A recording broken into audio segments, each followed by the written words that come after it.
Glória a Deus, graça e paz, povo de Deus, amém ou não amém? Aleluia, que bênção estarmos juntos aqui, em mais um culto ao Senhor, de adoração, culto de celebração ao nome do nosso Deus. Estamos começando de fato o ano da maneira certa, né? Servindo ao Senhor, buscando ao nome do nosso Deus. Hoje temos a participação especial aqui do pai da nossa querida Cindy, veio lá de São José do Egito, está aqui ministrando com essa família linda. Vamos aplaudir ao Senhor pela vida dele. Muito obrigado, querido, pela tua presença aqui conosco, tá? Está aqui servindo ao Senhor. Cindy e sua família que tanto tem nos abençoado através desse ministério de louvor, né? Nós honramos a Deus pela vida deles. Amados, antes de começar a ministrar, eu tenho alguns avisos aqui importantes para passar para os irmãos, que diz respeito ao nosso calendário para esse mês de janeiro, fevereiro e tudo mais, tá? Nesse mês de janeiro nós não temos culto aos sábados, né? As redes, elas não funcionam nos sábados no mês de janeiro. Então nós reunimos a igreja para fazer uma ação nas ruas, que nós chamamos de ação proclamar, né? Nos reunimos como igreja fora das quatro paredes para proclamar o nome do Senhor na nossa cidade.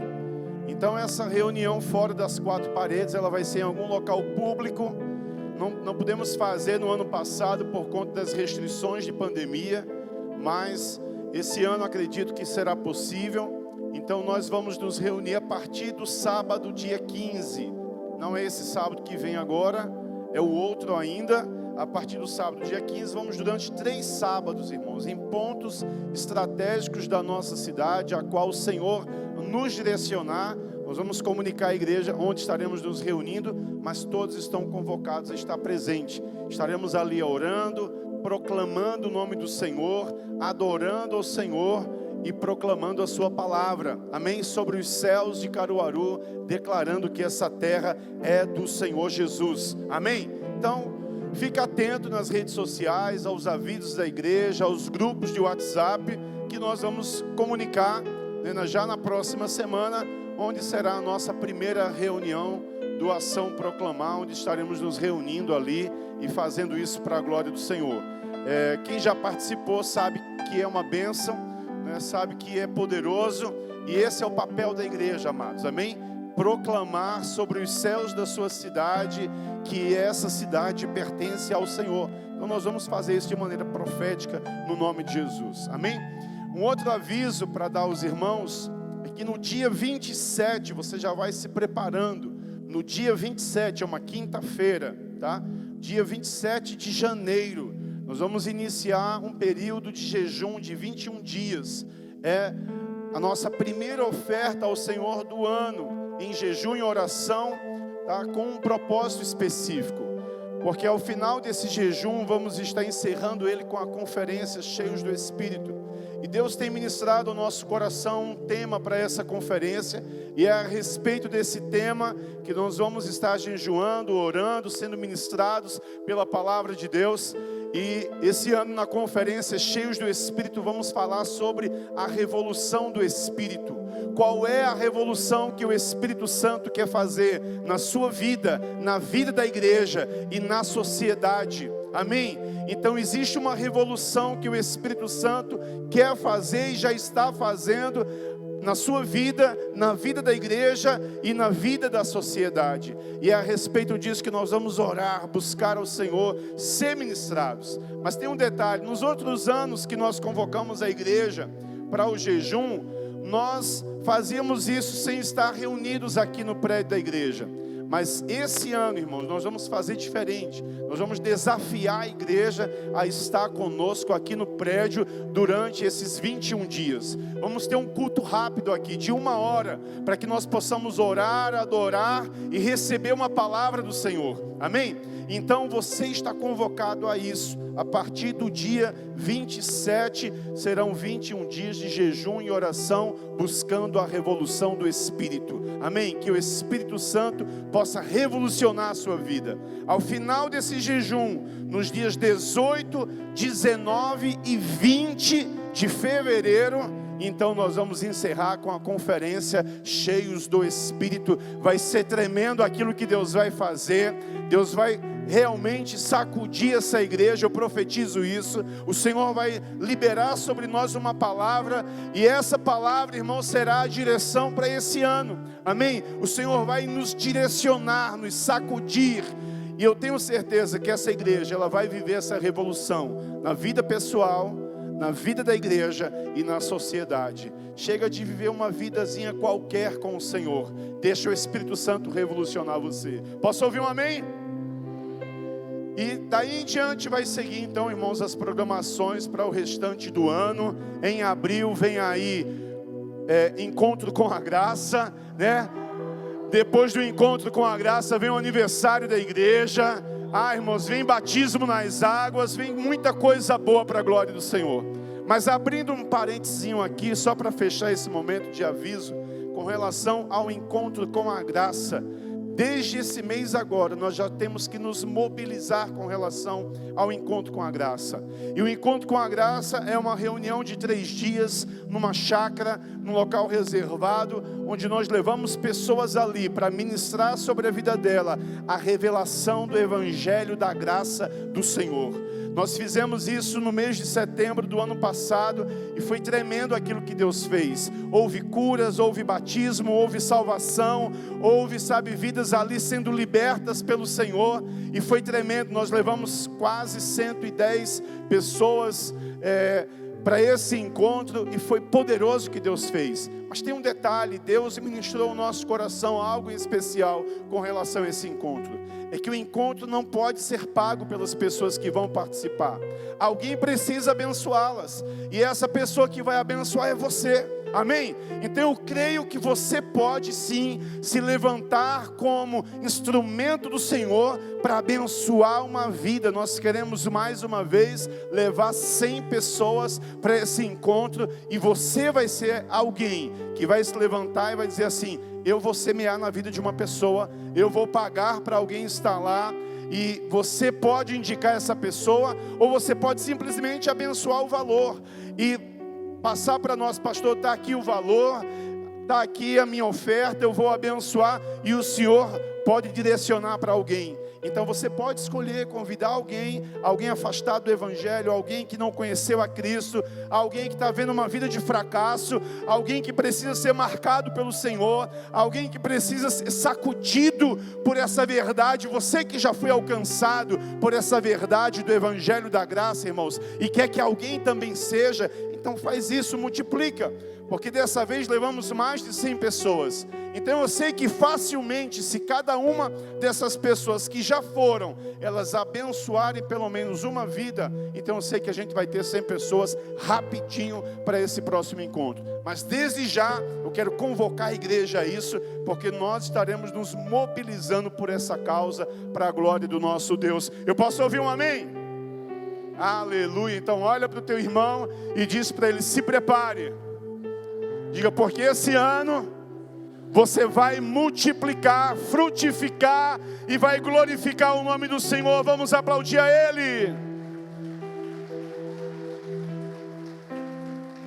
Queria pedir ao meu querido Anthony que, se ele puder melhorar só mais um pouquinho o meu retorno, eu agradeço de coração. Amados, eu queria hoje estar compartilhando uma palavra com você a respeito de algo que sempre nós estamos lidando com isso. Sempre, irmãos, ao final de cada ano, ao início de cada ano, no meio de cada ano, e parece que muito também quando tem culto como o de hoje, que é o culto da ceia, estamos sempre lidando com esses questionamentos. Que questionamentos são esses, pastor? É a respeito da consciência do pecado versus a consciência do perdão. A gente está sempre lidando em questionamentos relacionados ao convencimento do Espírito Santo e ao sentimento de acusação. A gente sempre está enfrentando questionamentos relacionados a essas questões, irmãos. E é incrível que isso parece não ter fim. Esses questionamentos são muito comuns na vida de muitos cristãos. E principalmente num dia como hoje, como falei, no dia de ceia. No dia de ceia parece que aumenta ainda mais essa porção, sabe, desse questionamento a respeito de consciência do pecado, a respeito de um sentimento de acusação, e isso parece tomar conta das pessoas. Mas o que as pessoas não sabem, irmãos, o que muitos não sabem é que o que esses questionamentos podem gerar, o que isso pode gerar na vida das pessoas, o que ele pode promover na vida dos cristãos.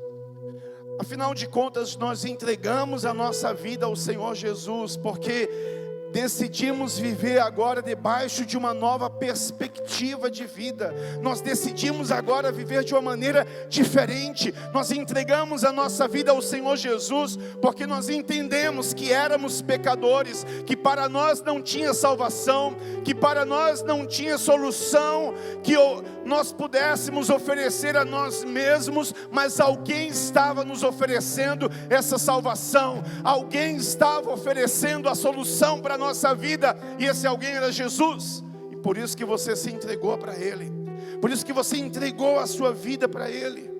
Mas parece que mesmo depois de entregar a vida para Jesus, o sentimento de acusação não para, sabe, o sentimento de condenação não para, sabe, a consciência de pecado, ela não acaba na sua vida. Por quê, irmãos?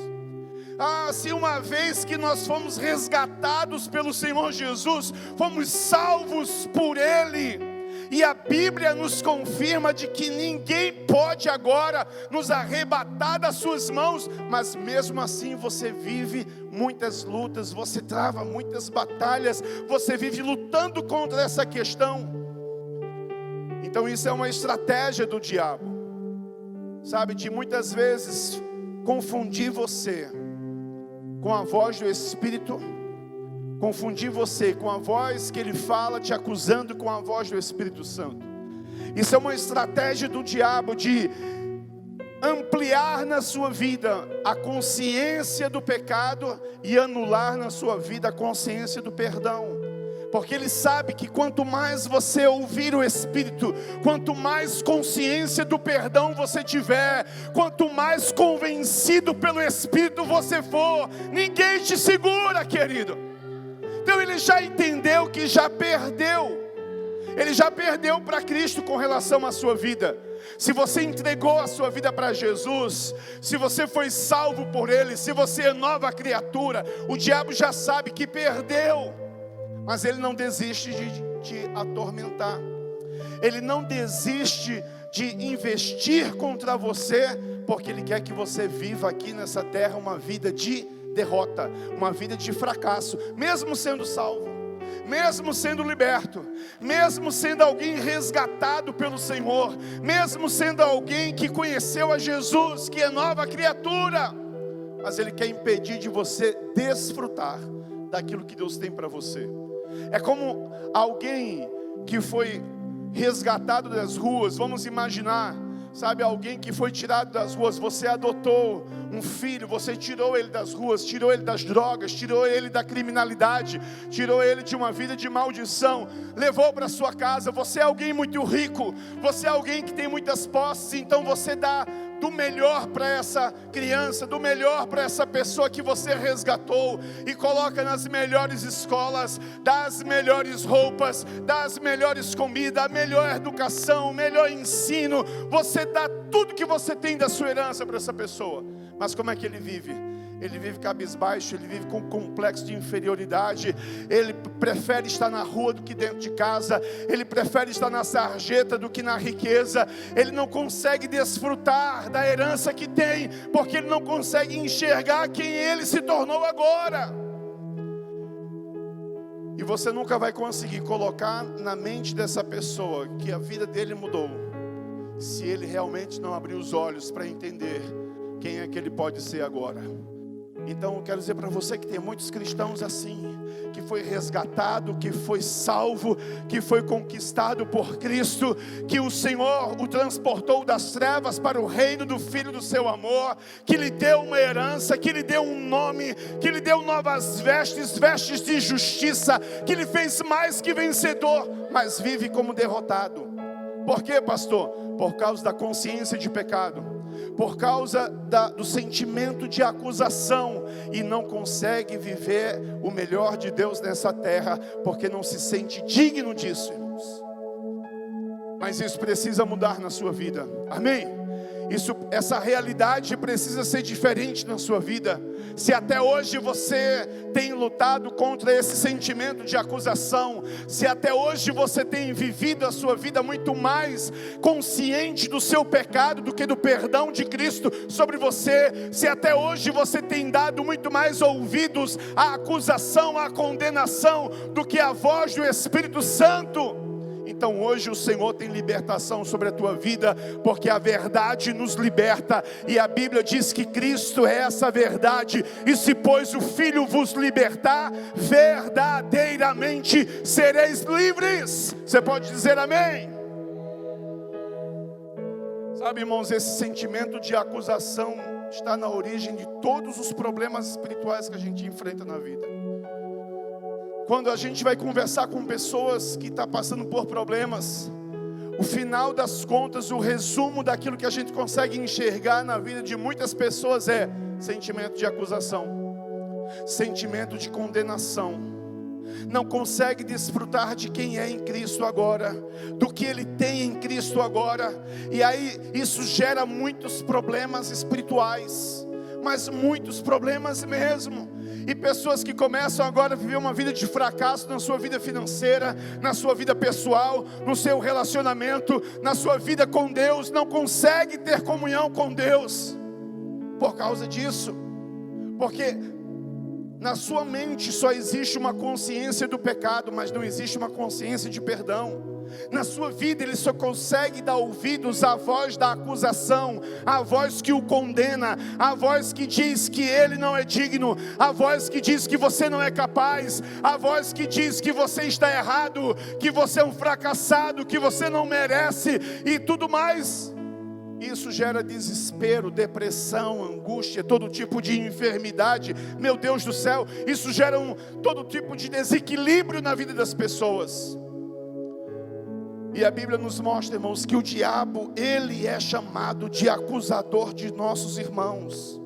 O nome Satanás significa acusador. Esse é o seu principal trabalho, é apontar as nossas falhas. E a gente começa a viver uma vida da seguinte forma: se você faz algo certo, você diz, eu não fiz o suficiente. Se você, faz algo bom, você pensa, não foi bom o suficiente. Se você faz algo de errado, então o diabo te lembra disso constantemente, dia e noite. A Bíblia diz em Apocalipse 12:10 que ele nos acusa de dia e de noite. Mas entenda a estratégia do diabo. O seu alvo é fazer isso, é promover isso na sua vida sem que ele seja detectado. E aí você pensa que é o Espírito Santo dizendo para você que você é sujo, que você não vai à frente, que você é indigno, que dessa forma você não consegue. E aí você começa a confundir a voz do diabo com a voz do Espírito Santo. Mas preste atenção, você precisa abrir os teus olhos espirituais para quem é o Espírito Santo. A Bíblia diz que quando Cristo anunciou a sua vinda, Ele falou, eu vos enviarei o Consolador. Não foi o acusador, não foi o apontador, não foi aquele que vai condenar você. O Espírito Santo não gera sentimento de condenação, de acusação. Ele não aponta, Ele consola você.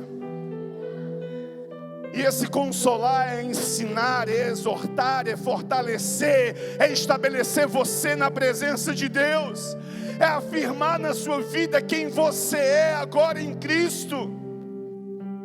Mas tem muita gente enganada, irmãos.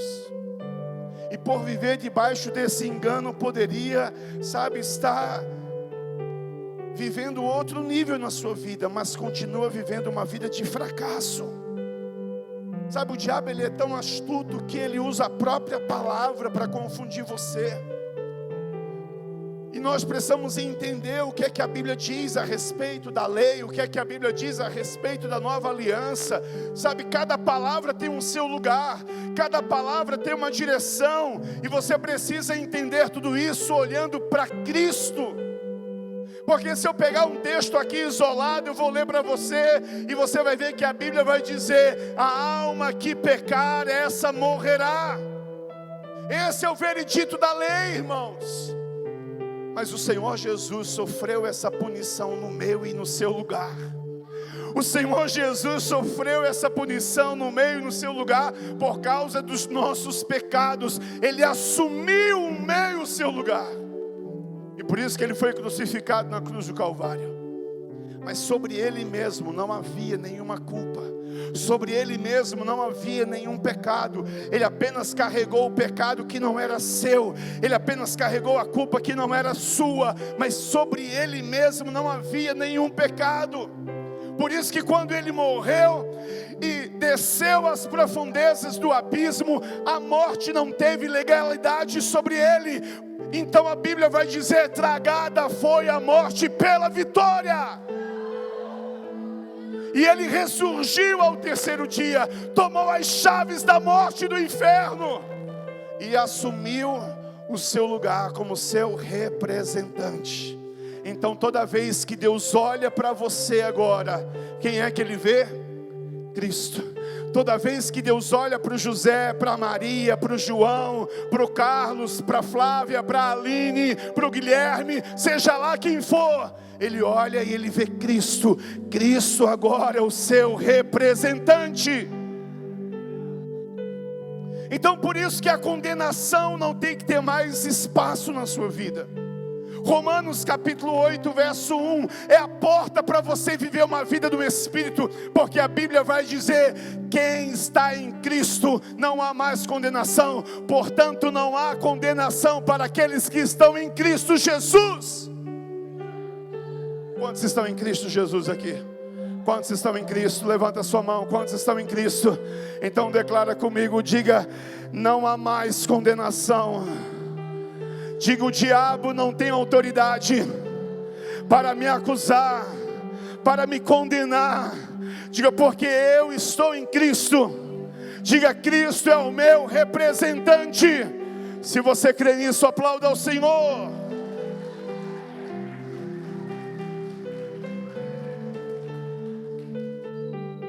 É claro que nós ainda pecamos, irmãos. É claro que estamos sujeitos ao pecado. Mas o problema do nosso pecado, quem resolveu foi Cristo Jesus. Então tem muitas pessoas vivendo apenas debaixo de uma consciência de pecado, e isso gera problemas. Tem muitas pessoas vivendo apenas debaixo de um sentimento de condenação, de acusação, e isso gera vários problemas. Que problemas, pastor? Pessoas que vivem fundamentadas nisso, vivem sempre com uma sensação constante de incapacidade. Você chama para orar, diz: não, eu não, coloca outra pessoa. Você chama para pregar, ele não se sente digno para pregar. Você chama para uma liderança, ele não se sente digno de exercer uma liderança. Sabe, ele nunca se sente capaz de nada, ele nunca se sente com a condição de fazer nada. Nunca ora o suficiente, nunca lê a Bíblia o suficiente. Sabe, porque sempre existe na vida dele uma sensação constante de incapacidade.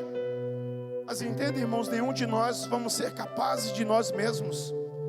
Nós não temos nenhum tipo de qualificação de nós mesmos para nos tornar capazes de alguma coisa. A gente fica cobrando capacidade das pessoas, quando nós mesmos não somos capazes. Quem nos capacita é o Senhor, quem nos condiciona é o Senhor, quem nos chama é o Senhor, quem nos usa é o Senhor, quem nos fortalece é o Senhor. Então para de anular a ação de Deus na sua vida. Apenas se coloca diante dele e diz: eis-me aqui, Senhor. Apenas abra a sua boca e deixa Deus te encher. Apenas se apresente diante dele e deixa ele te usar. Essa é a revolução que o Espírito Santo quer fazer na sua vida, querido. É você deixar o Senhor fazer a obra que Ele quer na sua vida, mas você sempre fica retrocedendo a ação de Deus em você, porque você se sente incapaz. É um sentimento constante de incapacidade.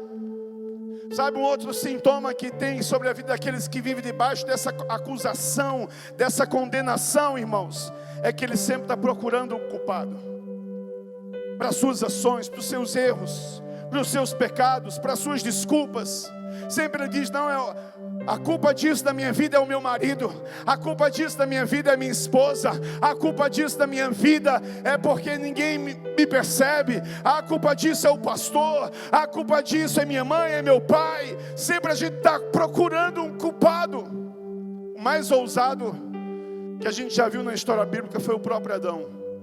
Quando o Senhor o questionou pelo seu erro, quem foi que ele culpou? O próprio Deus. Ele disse: foi a mulher que tu me deste. Às vezes a gente pensa que ele culpou a mulher, mas ele está culpando a Deus. É como que ele estivesse dizendo: estava tudo bem por aqui, mas o Senhor quis me dar essa mulher, e foi a mulher que o Senhor me deu, que fez isso, que me deu do fruto e eu comi. Ele transferiu para Deus a culpa do seu erro, ao invés de assumir aquilo que ele tinha feito.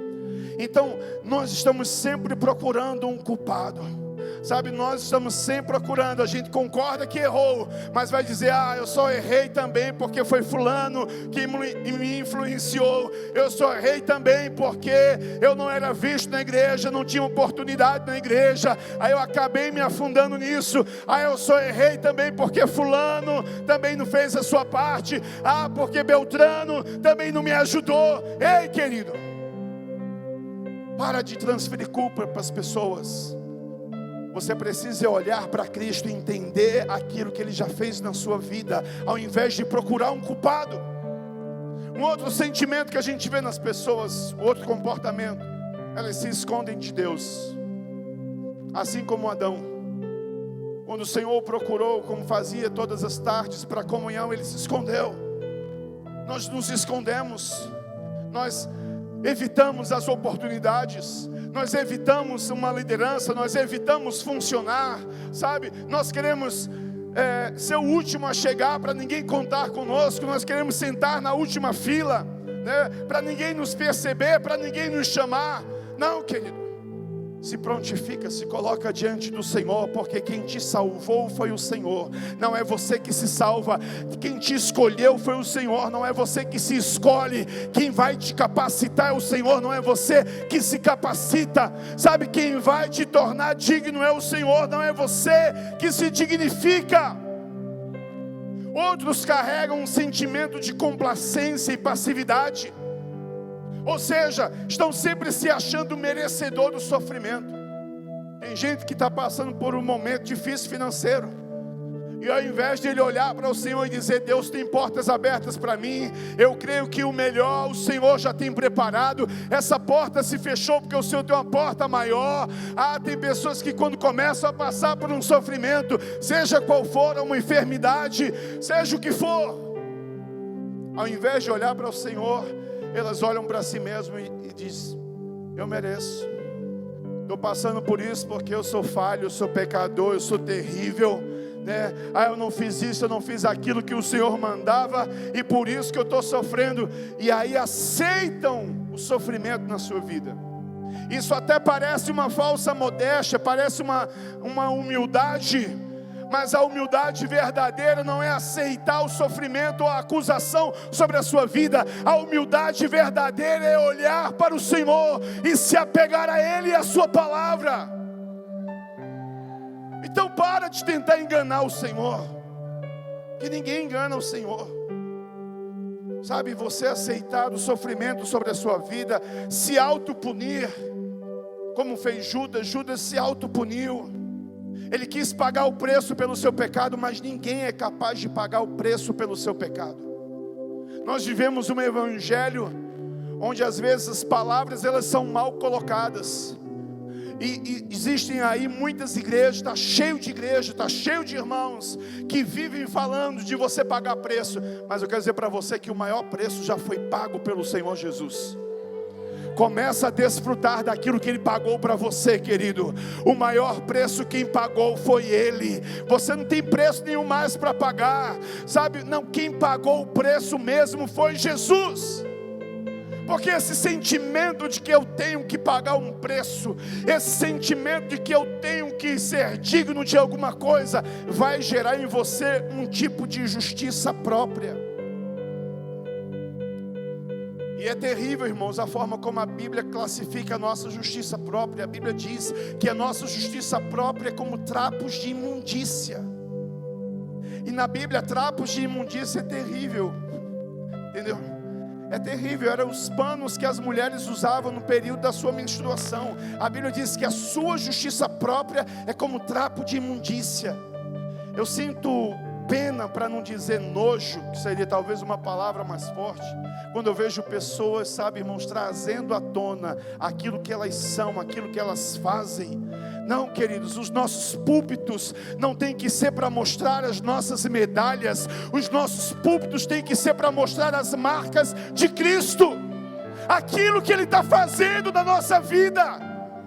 Deus não quer saber o tempo que você passou em oração para vir aqui pregar. Deus não quer saber o tempo que você passou lendo a Bíblia para vir aqui pregar. O Senhor quer saber o que diz o teu coração. Se você reconhece que Ele é teu Senhor, que Ele é a tua justiça, que Ele é a tua fortaleza, que é Ele quem te capacita.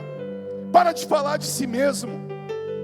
As pessoas falam de si mesmo com uma falsa humildade, dizendo que tudo isso é para a honra e glória do Senhor, mas na verdade o que elas queriam era dizer quem são, que fazem, o que podem.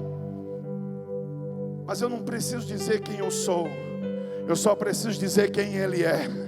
Eu não preciso dizer o que eu posso fazer, eu só preciso dizer o que Ele pode fazer em mim, através de mim. Eu não preciso dizer o que tenho, eu preciso é testemunhar e anunciar para você o que Ele tem e o que Ele quer te dar. Porque não é nada sobre mim, irmãos, é tudo sobre Ele, é tudo sobre Jesus. Então é horrível ver pessoas falando de suas medalhas. Nós precisamos é falar das marcas de Cristo. Sabe, as pessoas que vivem assim também carregam um sentimento de inferioridade terrível. Aquela humilhação disfarçada de acusação que eu acabei de falar.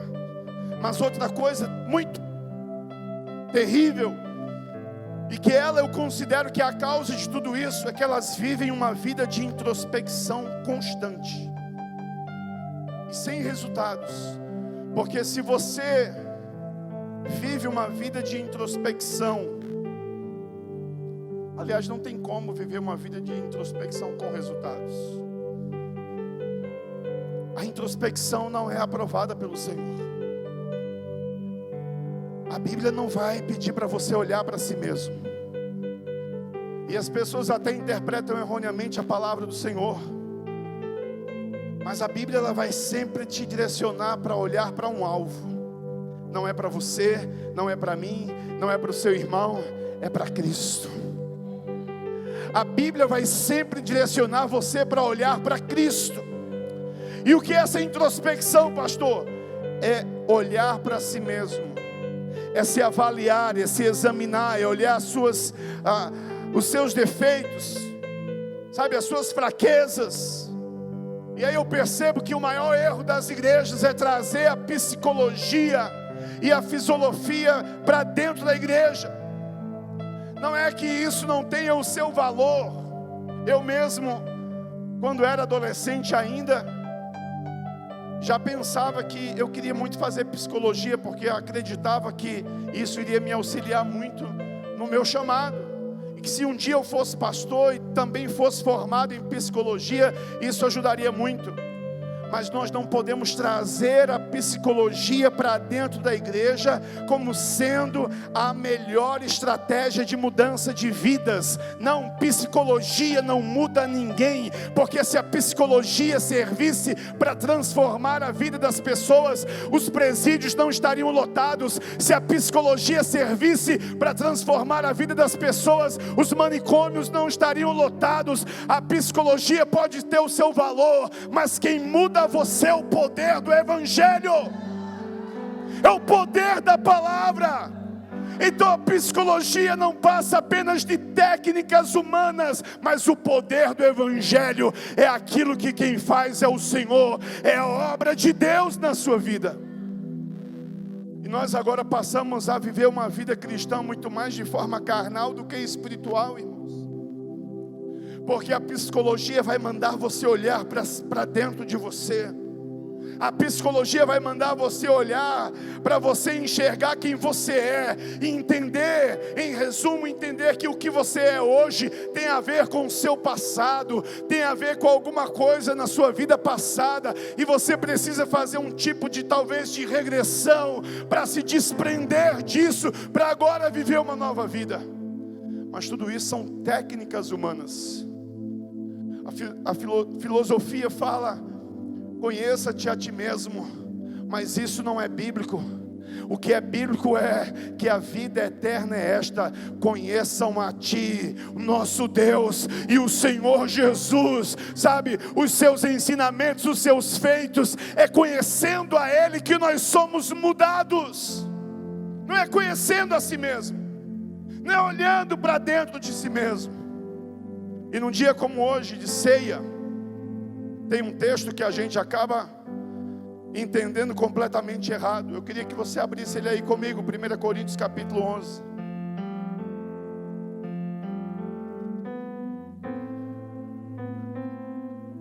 Primeira Coríntios capítulo 11, verso 27 e 30. Quero abrir um parênteses aqui para falar desse texto.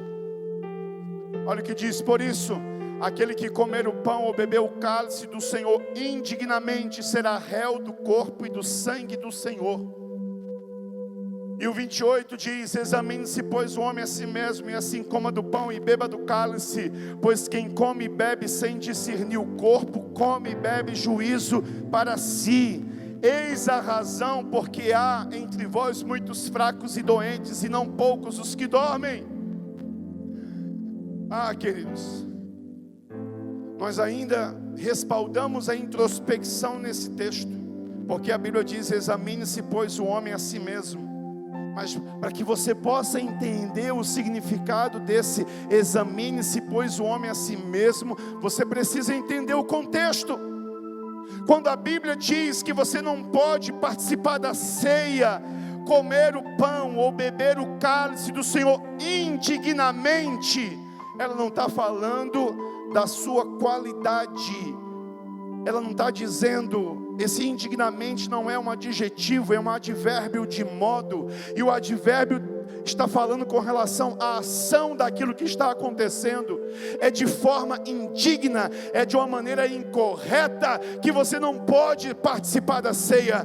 Mas se fosse um adjetivo, então ao invés de indignamente, estaria aqui indigno. E indigno seria a sua qualificação, e não a ação do que você está fazendo. Mas pode voltar para lá, viu? Não vai ser agora não, terminei não. Vocês ouviram falar da ceia e vieram, não foi? Desculpa aí. Segura aí um pouquinho. E aí nós entendemos erroneamente esse texto. E muita gente deixa de cear de uma forma enganosa. Agora isso aqui, irmãos, preste atenção comigo, olha para cá. Você, sem perceber, se coloca aqui numa sinuca.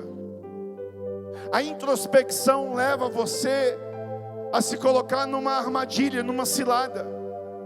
Porque se você olha para você, preste atenção, se você olha para você no dia da ceia, ou seja lá o que for que você tem que fazer, se você olha para você e você diz: não, hoje eu estou digno, eu sou capaz, eu estou preparado, hoje está tudo ok, hoje é ceia, eu vou bem bonito, porque eu estou me sentindo digno, capaz, merecedor de participar da ceia do Senhor. você é reprovado com esse sentimento.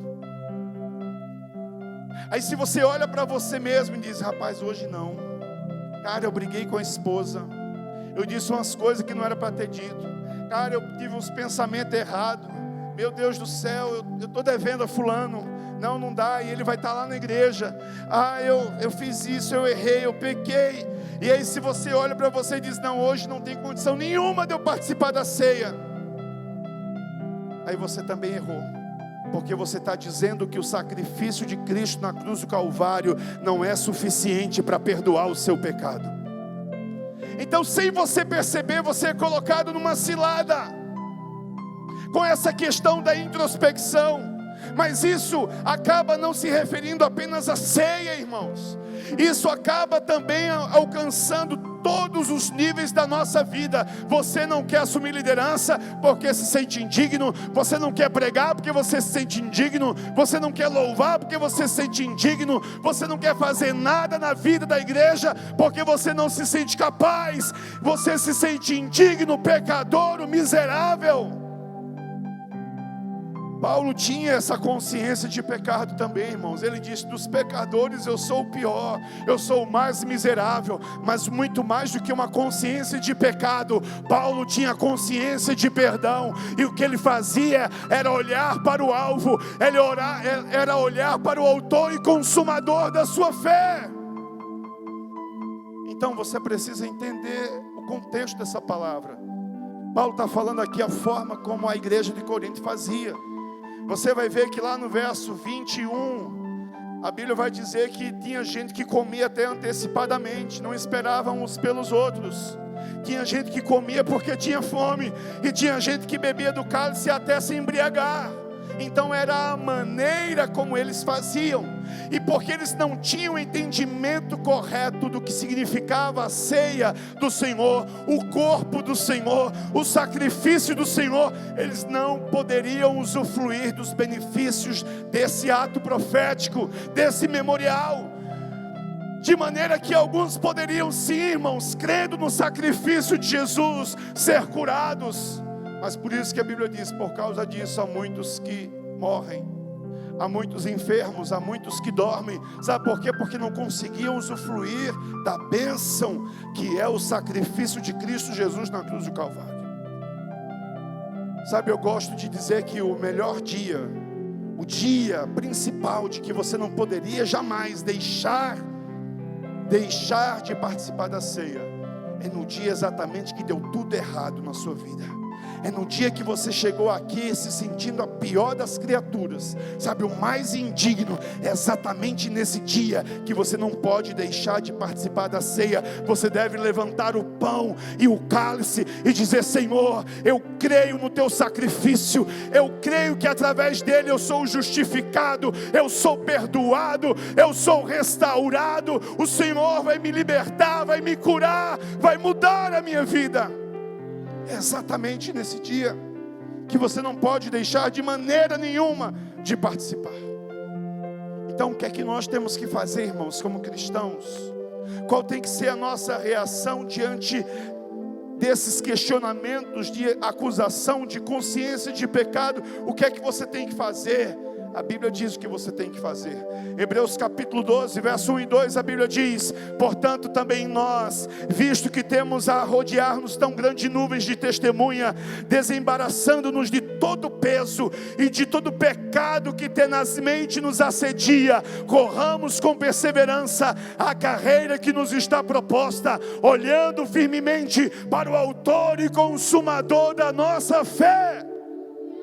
É isso que você tem que fazer: olhar firmemente para o autor e consumador da sua fé. E a Bíblia diz quem é: Jesus, o qual em troca da alegria que lhe estava proposta, suportou a cruz, não fazendo caso do seu sofrimento, e está assentado à destra do trono de Deus. O que é que nós precisamos fazer, queridos? Nós precisamos conhecer a obra do Espírito Santo. E sabe para que ele veio? Ele veio para convencer você do pecado, da justiça e do juízo. João 16, 7 ao 11 vai dizer: mas eu vos digo a verdade, convém-vos que eu vá, porque se eu não for, o Consolador não virá para vós outros. Se porém eu for, eu vos enviarei, e quando ele vier, convencerá o mundo do pecado, da justiça e do juízo. Do pecado porque não creram em mim, da justiça porque eu vou para o Pai e não me vereis mais, e do juízo porque o príncipe deste mundo já está julgado. As pessoas às vezes não entendem esse texto. O Senhor disse que o Espírito Santo viria para convencer o mundo do pecado. Iria convencer o mundo, os incrédulos, do pecado. Não é exatamente dos pecados, mas é do pecado, da sua natureza pecaminosa, da sua condição de pecador. Mas onde estão aqueles que creram em Cristo Jesus aqui? Onde estão? A Bíblia diz: convencerá o mundo do pecado. Ele disse do pecado porque não crê em mim. Quantos creem aqui no Senhor Jesus? Quantos creem? Então o Senhor já te convenceu do pecado. Ele não tem que mais convencer você do pecado. Ele não veio para ficar te apontando, te acusando o seu pecado, não, querido. Ele veio para te lembrar quem você é. Ele veio para te lembrar dizendo: ei, você é filho, você é amado, você é justo, você é santificado. Mas as pessoas não têm revelação disso, irmãos. Somente alguém que já obteve revelação da justiça de Cristo, para entender que mesmo depois de ter pecado, o Senhor olha para você e continua te vendo como filho. Mesmo depois de ter pecado, o Senhor olha para você e continua vendo você como amado. Mesmo depois de ter pecado, o Senhor olha para você e continua vendo você como justo. Sabe por quê? Porque a justiça não é sua, a condição de ser filho não é sua, a condição de ser amado não é sua, a condição é de Cristo, Ele que está no seu lugar. Você é amado por causa dele, você é filho por causa dele, você é justificado por causa dele. Mas pastor, acabei de pecar. Mas nada muda a sua realidade. Não muda a sua realidade. Por isso que a Bíblia vai dizer que ele veio para convencer do pecado, mas também da justiça. Agora interessante que ele diz, da justiça, porque eu vou para o Pai e não me vereis mais. Agora ele está falando com os discípulos. Ele vai vir para convencer vocês da justiça, porque eu vou para o Pai e vocês não vão me ver. Porque quando os discípulos olhavam para Jesus, conseguiam enxergar em Jesus um olhar de aceitação, um olhar de perdão, um olhar de amor, mesmo depois de terem errado. Mas ele disse: eu vou subir, vocês não vão me ver. Quem é que vai convencer a vocês que vocês são filhos, que são amados, que estão perdoados, que são justificados? Ele disse: o meu Espírito vai fazer isso. Então o Espírito Santo aí em você para convencer você que você é justo. Ouça a voz do Espírito. O Espírito Santo nunca vai querer convencer você que você é um derrotado, que você é um fracassado, que você não vai para lugar nenhum. Não, o Espírito Santo vai sempre convencer você de quem você é em Cristo. E ele disse da justiça, porque o príncipe desse mundo já está julgado. O juízo não é mais para você, porque nós já fomos salvos do juízo. O juízo é para o diabo e seus anjos e todos aqueles que não creem no Senhor Jesus. A obra do Espírito, a Bíblia vai dizer que ele veio para testificar que somos filhos. Romanos 8, 15 e 17. Porque não recebestes o espírito da escravidão, para viverdes outra vez atemorizados, mas recebeste o espírito de adoção, baseados no qual clamamos Abba Pai. Olha o que diz a Bíblia: o próprio Espírito testifica com o nosso espírito que somos filhos de Deus. Ora, se somos filhos, somos também herdeiros. Se somos herdeiros de Deus, somos também co-herdeiros com Cristo. Se com Ele sofremos, também com Ele seremos glorificados. O diabo tenta anular na sua vida a identidade de filho. Sabe por quê, irmãos? Porque filhos reinam. A Bíblia diz que o reino é para aqueles que são como criança. Sabe por quê? A criança não fica se olhando. A criança não se olha se ela merece, se ela é digna ou se não é. Não, muitas vezes mesmo depois de ter feito uma desobediência, alguma coisa errada, ela chega para o pai e diz: pai, compra um lanche, pai, vamos para o shopping, pai, eu estou querendo isso. Ela não olha se ela é merecedora ou não. Ela não fica se olhando. Ela olha para frente. Ela olha para aquilo que ele quer. Sabe, irmãos, então o reino daqueles que são como criança, que não olham para si mesmo, mas que olham para o seu pai. Você precisa ser convencido pelo Espírito de que você é filho, e filhos reinam, filhos têm herança, filhos têm herança. Você fica pedindo o que já é seu, irmãos. Você fica lutando para conquistar aquilo que Deus já te deu. Você cai na lábia de pregadores, sabe, que vem muitas vezes para te dizer que você tem que subir 7 degraus, dar 7 passos, rodear 7 vezes para conquistar o que Deus já te deu. Você só precisa pedir, irmãos. Peça. Por isso que a Bíblia diz: pode pedir, pode bater, pode buscar, e você vai encontrar. Porque você tem um pai. Filhos reinam. A outra obra do Espírito, ele veio, e aqui eu termino, ele veio para testemunhar que somos perdoados. Hebreus capítulo 10, verso 15 ao 17, e disto nos dá testemunho também o Espírito Santo. Portanto, após ter dito, esta é a aliança que farei com eles. Olha só, o Espírito Santo dá testemunho da mesma palavra dita pelo Senhor. O Espírito Santo testemunha dessa aliança. Esta é a aliança que farei com eles. Depois daqueles dias, diz o Senhor, porei no seu coração as minhas leis, e sobre as suas mentes as inscreverei. E acrescenta: também de nenhum modo me lembrarei dos seus pecados e das suas iniquidades para sempre.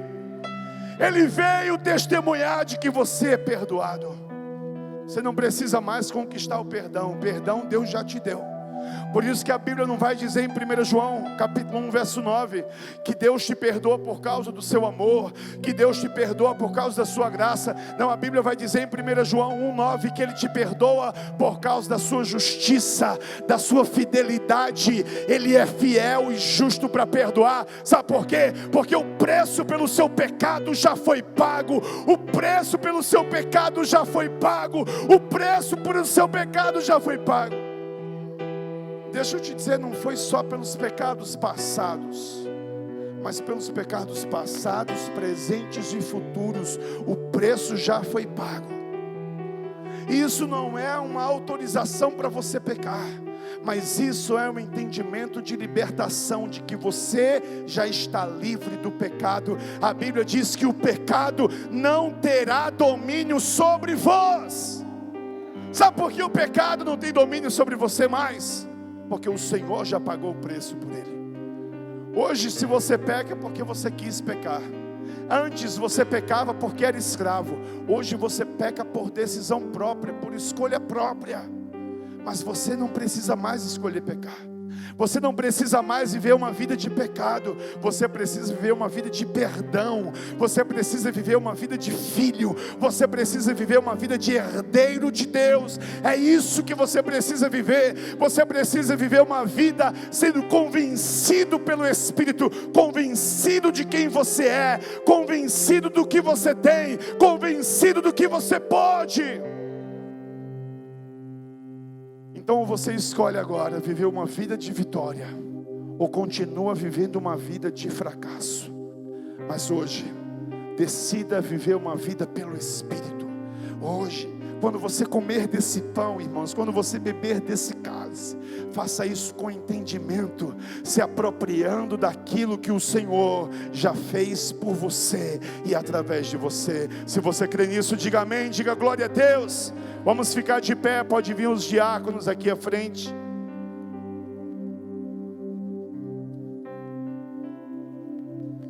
Pastor Daniel pode subir.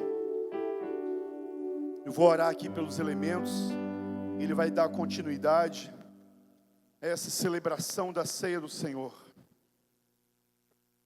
Queria que você estendesse as mãos para cá, para nós orarmos ao nosso Deus, consagrando a Ele esses elementos. E que hoje você possa anular a consciência do pecado e consolidar na sua vida a consciência do perdão. Que você anule agora na sua vida a voz do diabo, a voz da acusação, e aceite agora a voz do Espírito.